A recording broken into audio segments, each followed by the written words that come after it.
ঠিক অক্টোবর মাস থেকে chief adviser মহোদয় ইন্টারিম গভর্নমেন্টের সমস্ত উইংকেই এটা অ্যাডভাইজার মহোদয়দেরকে এবং এছাড়া যারা জীবনযাত্রার নিয়ে এই কস্ট অফ লিভিং নিয়ে যারা কাজ করেন, ফুড নিয়ে যারা কাজ করেন, অন্যান্য নিত্য প্রয়োজনীয় দ্রব্য নিয়ে যাদের কাজ করেন, সবাইকে নির্দেশ দিয়েছিলেন যে যাতে রোজাকে ফোকাস করে যে কিভাবে জীবনযাত্রার মান কিভাবে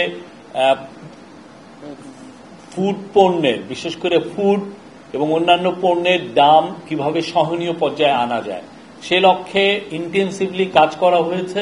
এবং আমরা আজকে বলতে পারি, আজকে আমাদের কাছে যে ডেটা আছে যে জিনিসপত্রের দামের, বিশেষ করে নিত্য প্রয়োজনীয় ভোগ্য পণ্যের, সেখানে স্পষ্ট দেখা যাচ্ছে যে গত রোজার থেকে এই রোজায় বেশিরভাগ পণ্যেরই দাম সহনীয় পর্যায়ে এসছে, কমেছে।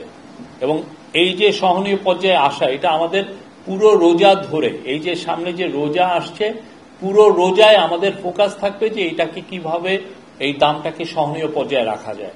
পুরো রোজাতে ইন্টারিম গভর্নমেন্টের ফোকাস থাকবে দাম কিভাবে সহনীয় পর্যায়ে রাখা যায়। এটা আপনি জানেন যে রোজার সময় কিছু কিছু নিত্য প্রয়োজনীয় দ্রব্যের কনজামশন বেড়ে যায়, বিশেষ করে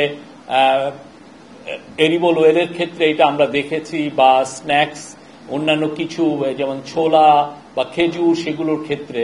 তো এই প্রত্যেকটা পণ্যের ক্ষেত্রেই এই গভর্নমেন্টের ফোকাস হচ্ছে কিভাবে এটাকে সহনীয় পর্যায়ে রাখা যায়।